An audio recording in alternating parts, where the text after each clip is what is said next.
이 시간 말씀의 제목은 하나님을 송축하라, 이런 제목입니다. 하나님을 송축하라. 송축이라는 것은 하나님의 은혜가 너무나 감사해서 하나님께 영광과 찬송을 올려드리는 것을 말합니다. 오늘은 감사주일입니다. 우리가 항상 하나님의 은혜에 감사해야 되겠지만 특별히 오늘 감사주일을 맞아서 하나님이 우리에게 베풀어 주신 모든 은혜들을 생각하며 하나님께 영광과 찬송을 올려드릴 수 있는 저와 여러분이 다 되어야 하겠습니다. 먼저 본문 8절을 보면요, 본문 8절 같이 한번 읽어보겠습니다. 만민들아 우리 하나님을 송축하며 그 송축 소리로 들리게 할지어다. 여기 보시면 하나님을 송축해야 될 대상이 여기 나와 있습니다. 누가 하나님을 송축해야 되는가? 누가 하나님을 송축해야 됩니까? 만민들, 다시 말해서 이 땅 위에 거하는 모든 사람들이 우리 하나님을 송축해야 되는 것입니다. 시편 150편 6절 말씀에도 시편 150편 6절 같이 읽겠습니다. 호흡이 있는 자마다 여호와를 찬양할지어다. 할렐루야, 아멘. 어떤 자마다? 호흡이 있는 자마다. 다시 말해서 목숨이 붙어 있는 한 어느 누가 되었든지 여호와 하나님을 찬양해야 마땅하다는 것입니다. 왜 그렇습니까? 살아서 존재한다는 것이 하나님의 은혜가 아니면 불가능하기 때문입니다. 우리는 날마다 하나님이 창조하신 이 땅 위에서 하나님이 창조하신 피조 세계를 누리며 살아가고 있습니다. 지금도 하나님이 만들어 놓으신 공기를 마시고 있습니다. 하나님이 비춰주시는 햇빛을 받고 살아가고 있습니다. 하나님이 내려주시는 비를 통해서 모든 각종 식물들이 땅에서 자라나게 되고 이 땅에 사는 모든 생명들은 그 식물들을 먹음으로 살아갈 수가 있는 것입니다.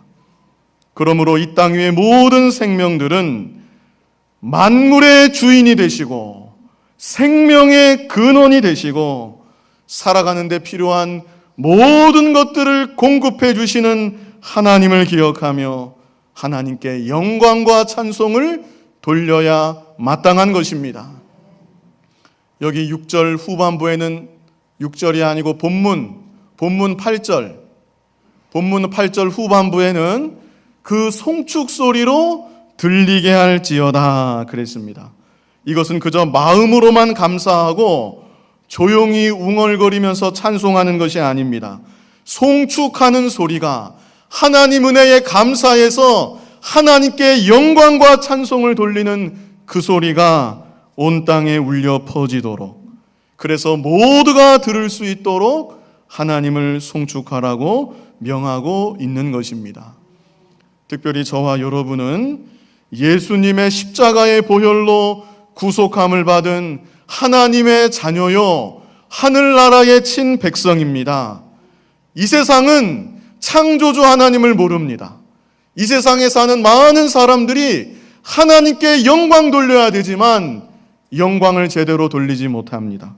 그러나 그렇다 할지라도 저와 여러분만큼은 창조주 하나님을 바로 기억해서 우리의 아버지가 되시는 하나님께 영광과 찬송을 올려드리며 하나님을 송축해야 되는 것입니다. 그렇다면 이 시간 우리가 하나님을 송축해야 되는 중요한 제목들이 무엇인가? 본문 말씀 중심으로 함께 보도록 하겠습니다. 본문 9절 제일 첫 번째 부분만 보시면 하나님은 우리 영혼을 살려두시고 그랬습니다. 하나님께서 우리 영혼을 살려주셨습니다. 그뿐 아니라 살려두시고 한 것은 살려주신 그 영혼을 계속 지켜주시고 보존하고 계신 것입니다. 그래서 우리의 송축할 제목 제일 첫 번째는 내 영혼을 살려주신 하나님을 송축해야 합니다. 내 영혼을 살려주신 하나님, 우리 하나님께 감사하며 영광과 찬송을 돌려야 되는 것입니다. 우리 인간들은 하나님의 형상대로 창조함을 받아서 영적인 존재로 지음을 받았습니다. 그래서 영으로 계신 하나님을 알게 하셨고, 영으로 계신 하나님을 믿게 하셨고, 영으로 계신 하나님을 섬기면서 창조주 하나님과 교제하며 살아가는 큰 은혜와 복을 우리 사람에게 주신 것입니다. 그러나 인류의 시조 아담이 범죄함으로 그 죄성이 후손들에게 유전이 되어서 우리는 처음 태어날 때 영혼이 죽은 상태로 태어났습니다. 그래서 영으로 계신 하나님을 알 수가 없고, 영으로 계신 하나님을 믿을 수가 없고, 하나님과 교통하고 교제하며 살아갈 수 없는 그런 존재가 되었던 것입니다. 육신은 살아있다 할지라도, 육신은 점점 자라난다 할지라도, 육신은 이 세상에서 활발하게 활동한다 할지라도 영혼이 죽어 있으면 창조주 하나님을 알 수가 없습니다. 하나님과는 아무런 상관이 없는 존재로 하나님과 교통을 할 수가 없는 것입니다. 그런데 하나님께서 저와 여러분을 사랑하셔서 우리의 영혼을 살려주신 것입니다. 예수님의 십자가와 부활이 믿어지도록, 복음의 말씀이 믿어지도록 우리를 인도하여 주신 것입니다. 그래서 에베소서 2장 1절 말씀을 보면 같이 읽어보겠습니다. 너희의 허물과 죄로 죽었던 너희를 살리셨도다. 아멘. 여기 죽었던 그랬죠? 뭐가 죽었다는 말이겠습니까? 우리의 영혼이 원래는 죽어 있었습니다. 그러나 하나님께서 죽어 있던 우리의 영혼을 살려주신 것입니다. 에베소서 2장 8절에는 같이 읽어보겠습니다. 너희가 그 은혜를 인하여 믿음으로 말미암아 구원을 얻었나니 이것이 너희에게서 난 것이 아니요 하나님의 선물이라. 아멘. 하나님의 뭐라고요? 선물이라. 선물 중에서도 최고의 선물입니다. 사람에게 주실 수 있는 최고의 선물을 우리가 받은 것입니다. 육신이 아무리 강건해도 영혼이 살아있지 못하면 그 사람은 일생을 죄의 종살이해야 합니다. 종살이하는 인생을 살아가는 것입니다. 자기가 인식하든지 인식 못하든지 영혼이 살아있지 못하면 그 사람은 마귀의 종살이로 일생을 살아가는 것입니다. 그러다가 결국에는 죽어야 합니다. 죽으면 그것으로 끝이 아니라 지옥에 떨어져서 영원토록 불꽃 가운데 형벌을 받아야 되는 것입니다. 그러나 영혼이 살아난 우리들은 잠시 잠깐 사는 이 세상 동안 창조주 하나님을 향해서 아버지라고 부릅니다. 하나님 아버지를 믿고 섬기며 살아갑니다. 하나님께 기도할 수 있습니다. 하나님과 교통을 하며 하나님이 주시는 하늘의 신령한 복을 날마다 받아 누리며 살아가게 된 것입니다. 그래서 영혼이 살아난 우리들은 이 세상 살아가는 동안 우리 마음 가운데 참된 기쁨이 있습니다. 하나님이 우리에게 주시는 참된 평강이 있습니다. 고난이 있다 할지라도 하나님이 우리에게 주시는 참된 위로가 있습니다. 그뿐 아니라 잠시 잠깐 이 세상 지나가고 나면 영원한 본향, 천국에 들어간다는 산 소망이 있습니다. 그러므로 영혼이 살아난 것이 우리가 받을 수 있는 최고의 복인 것입니다. 내가 예수님이 믿어진다. 하나님을 향하여 아버지 하나님 이렇게 불러진다. 그렇다면 여러분의 영혼은 살아난 것이고 여러분은 그 사실 하나만으로도 일생 하나님께 감사하며 살아야 합니다. 내 영혼이 살아난 그 사실 하나만으로 하나님께 모든 영광과 찬송을 돌리며 감사하며 최고로 복받은 사람답게 복된 존재로 살아가야 되는 것입니다. 이제 본문 9절 후반부를 보시면 본문 9절 후반부 제일 처음에는 그는 우리 영혼을 살려두시고 그랬고, 그 다음에는 우리의 실족함을 허락지 아니하시는 주시로다 그랬습니다.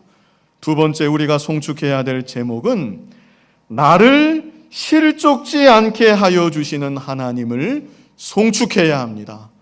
내 영혼을 살려주셨을 뿐만 아니라 나의 실족함을 허락지 아니하시는 하나님께 감사하며 영광과 찬송을 돌려야 되는 것입니다. 실족한다는 것이 무슨 뜻인가요? 실족한다는 것은 말 그대로 발을 헛딛는 것을 말합니다.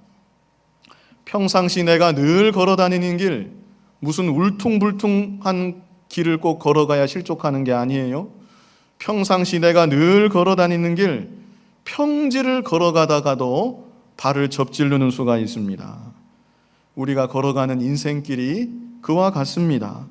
아무리 평범한 인생길이라 할지라도, 내가 늘 다니는 익숙한 길이라 할지라도, 너무나 쉬운 인생길이라 할지라도 하나님이 우리를 지켜주지 아니하셨다면, 하나님이 나를 붙잡아 주지 아니하셨다면 나는 실족할 수밖에 없었고, 넘어질 수밖에 없었고, 쓰러질 수밖에 없었던 것입니다. 하물며 우리가 걸어가는 인생길이 평지만 있습니까?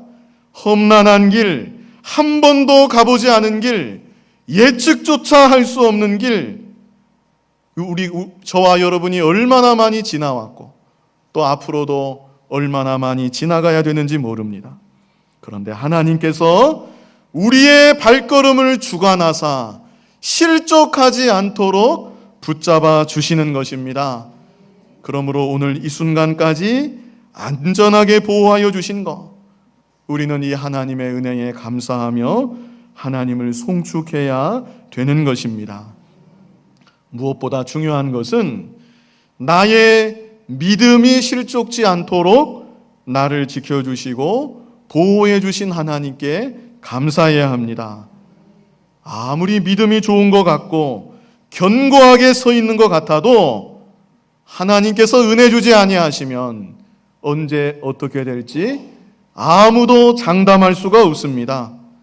우리가 항상 잊지 말아야 될 것은 나의 스스로의 힘으로, 나의 스스로의 노력만으로 나의 신앙을 유지하는 것이 결코 아니라는 사실입니다. 물론 하나님께서는 우리에게 힘을 쓰라고 명령하셨습니다. 최선을 다해서 믿음을 지키라고 명령하셨습니다. 너의 적은 능력을 다하라고 우리에게 말씀하셨습니다.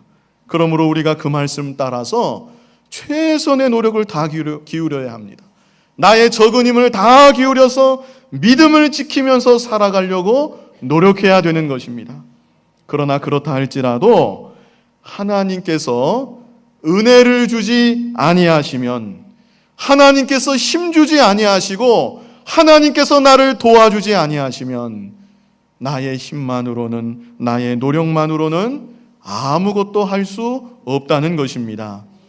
지금까지 우리가 이렇게 믿음의 길을 걸어왔는데 만약 하나님께서 우리를 그냥 내버려 두셨다면 우리는 벌써 곁길로 갔을 것입니다.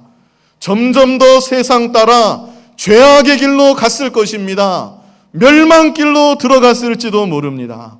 그러나 하나님께서 한 번 살려주신 우리의 영혼을 이제까지 붙잡아 주시고 우리의 실족함을 허락하지 아니하시고 영원한 하늘나라 갈 때까지 우리의 영혼을 붙잡아 주시기 때문에 우리가 이제까지 그래도 부족하지만 믿음을 지키고 하나님을 부인하지 않고 이만큼이라도 믿음의 길을 걸어올 수 있었던 것입니다. 그러므로 우리들은 나의 영혼을 살려두셨을 뿐만 아니라 나의 영혼이 실족지 않게 하여 주신 하나님의 은혜에 감사하며 하나님을 송축해야 되는 것입니다. 이제 본문 10절 말씀, 본문 10절 우리 같이 한번 읽어보겠습니다. 하나님이여 주께서 우리를 시험하시되 우리를 단련하시기를 은을 단련함같이 하셨으며. 아멘. 자, 세 번째 송축할 제목이 여기 나왔는데요. 첫 번째는 하나님께서 우리 영혼을 살려주신 거, 두 번째는 우리 영혼이 실족지 않게 붙잡아 주신 거, 이제 세 번째는 붙잡아 주셨을 뿐만 아니라 나를 단련하시는 하나님을 송축해야 합니다. 하나님은 이제도 우리를 단련하고 계십니다. 그저 실족하지 않게만 지켜주시는 게 아니고 나를 끊임없이 단련하사 온전한 하나님 자녀의 모습으로 빚으시고 만들어가고 계신 것입니다. 이 은혜가 또한 감사해요. 물론 우리 편에서는 별로 안 좋을 수도 있지만 하나님은 우리를 단련하사 점점 우리를 만들어 가십니다. 10절 후반부에 보시면 우리를 단련하시기를 은을 단련함같이 하셨으며 그랬죠. 은을 어떻게 단련합니까? 자연 상태에서 이 채구라는 은은 불순물이 덕지덕지 붙어 있습니다. 불순물이 섞여 있어서 아무 가치가 없습니다. 그 상태로는 쓸모가 없습니다. 그러나 그 원광석을 뜨거운 용광로 속에 집어넣으면 다 녹습니다.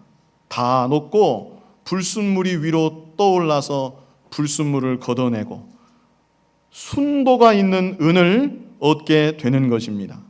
그런데 이 과정을 한 번만 하는 게 아니고 여러 번 반복하면 반복할수록 용광로 속에 더 많이 집어넣으면 집어넣을수록 은의 순도는 점점 더 높아지고 정말로 가치가 있는 은, 수는 금으로 말하면 정금이 되는 것입니다. 우리들도 마찬가지입니다. 우리가 신분상은 하나님의 자녀이지만 우리들에게도 불순물이 덕지덕지 붙어 있습니다.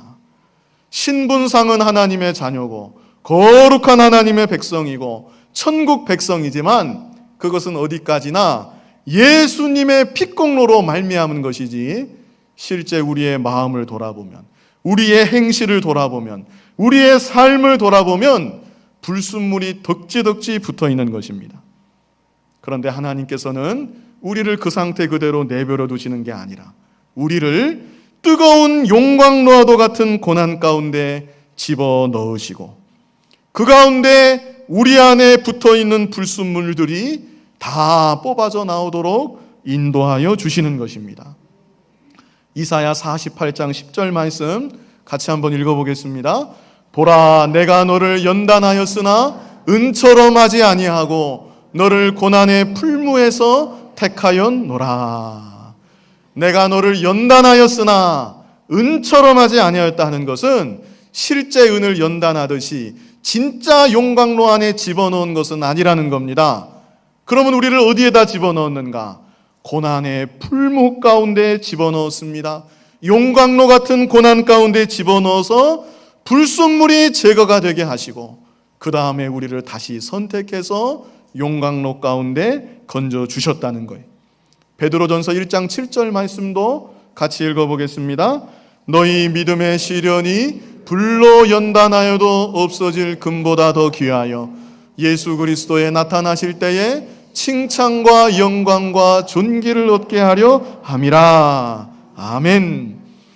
불로 연단하면 정금을 얻습니다. 정금은 얼마나 귀한 것인지 모릅니다. 그러나 그렇다 할지라도 정금은 결국에 가면 다 없어집니다. 그러나 신앙의 연단은 정금보다 더 귀해서 영원한 칭찬과 영광과 존귀를 얻도록 하여 준다는 것입니다. 그래서 하나님은 저와 여러분을 너무나 사랑하셔서 불같은 고난을 주시는 것입니다. 그 순간에는 괴롭고 힘들지만 그 고난을 마침내 통과해서 영원한 칭찬과 영광과 존귀를 얻도록 우리들을 인도하여 주시는 것입니다. 이제 본문 11절부터는 구체적으로 우리를 연단하시는 방법들이 여기 기록되어 있습니다. 물론 이게 다는 아니겠지만 몇 가지를 여기 말씀하고 있습니다. 제일 처음 11절 상반절에 보면 우리를 끌어 그물에 들게 하시며 그랬습니다. 여러분, 물고기가 그물에 걸려 있으면 어떻겠습니까? 옴짝달싹 못하고 답답하고 그것뿐입니까? 공포감에 사로잡혀서 두렵고 벌벌 떠는 것입니다. 하나님께서는 때때로 우리들을 끌어서 마치 물고기가 그물에 걸려 있는 것 같은 그런 환경도 당하게 하신다는 것입니다. 11절 후반부에는 또 뭐라 그러셨습니까? 11절 후반부 어려운 짐을 우리 허리에 두셨으며 그랬습니다. 웬만한 짐은 손으로 들 수 있습니다.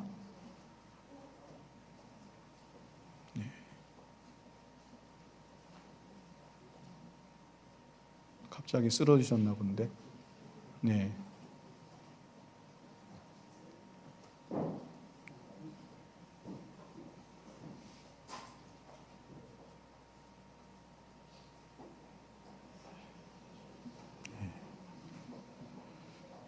이제 말씀에 집중해 주시기 바랍니다.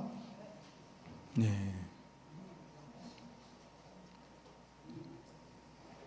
이제 두 번째인데요. 어떤 방법으로 연단하시는가? 어려운 짐을 우리 허리에 두셨으며 그랬습니다. 자, 웬만큼 하는 짐은 손으로 보통 들 수 있습니다.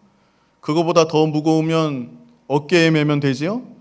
진짜 무거운 짐은 허리에다 지는 겁니다. 그래서 이 말씀은 아주 무거운 짐, 내가 전력을 다해야 겨우 한 걸음 한 걸음 내디딜 수 있는 그런 어렵고 무거운 짐을 우리 위에 올려두시기도 한다는 겁니다. 이제 12절 말씀 보면 12절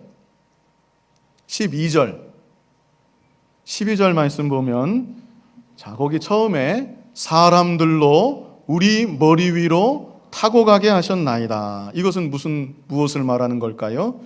낮아지는 연단을 말합니다.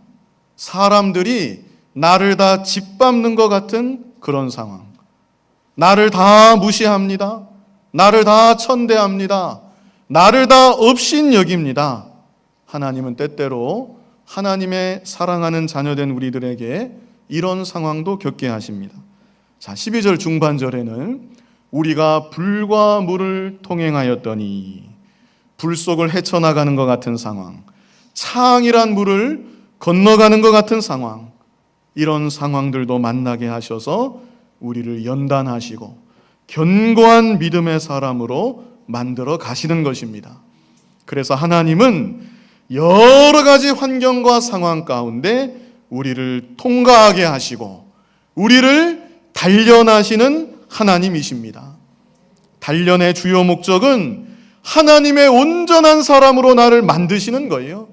그래서 궁극적으로 영원히 없어지지 않을 영원한 영광과 칭찬과 존귀를 얻게 하시는 것입니다. 그러므로 여러분, 이 세상에서 당하는 모든 일들이 여러분에게는 다 의미가 있는 것입니다. 아무 의미 없이 쓸데없이 당하는 일은 아무것도 없습니다. 그러므로 저와 여러분은 어떤 일을 만나든지 낙심하면 안 됩니다. 원망하거나 불평해도 안 됩니다. 배후에서 역사하시는 하나님의 손길이 있다는 것을 믿고 그 가운데 연단을 잘 받고 믿음을 잘 지키고 하나님의 온전한 자녀의 모습으로 만들어져 나아가는 저와 여러분이 되어야 하는 것입니다. 이제 마지막 네 번째로 본문 12절 후반절 제일 마지막을 보시면 이렇게 여러 가지 방법으로 우리를 연단하시는데, 자, 마침내 주께서 우리를 끌어내사 어떤 곳에? 풍부한 곳에 들이셨나이다. 아멘. 그래서 우리가 하나님을 송축할 네 번째 제목은 나를 마침내 끌어내사 풍부한 곳으로 인도하시는 하나님을 송축해야 되는 것입니다. 이것은 틀림없는 사실입니다. 연단을 많이 통과하면 통과할수록 점점 더 풍부한 세계, 풍성한 세계가 우리 앞에 열리는 것입니다. 어린아이들이 자라나는 것도 마찬가지입니다.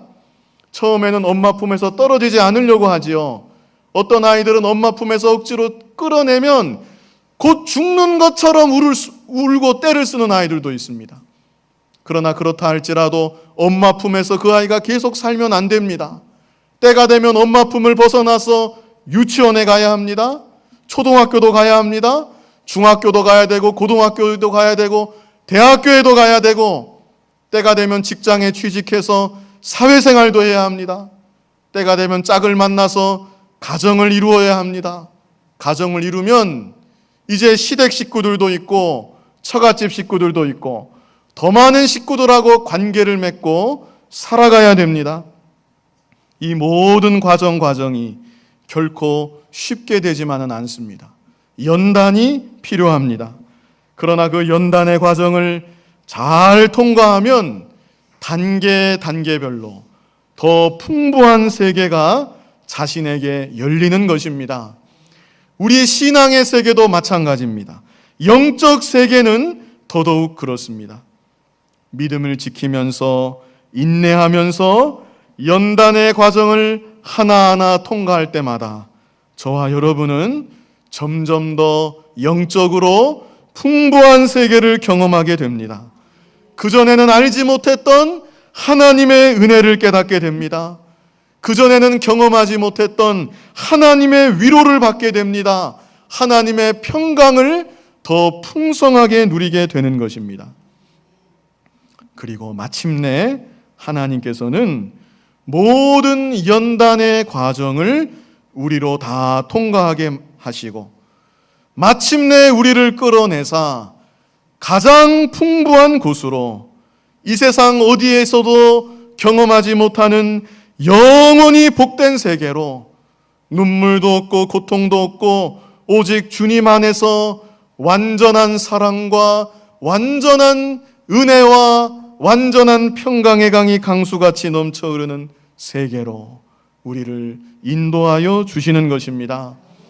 그러므로 여러분, 우리 인생의 최종적 결말은 이미 결정되어 있습니다.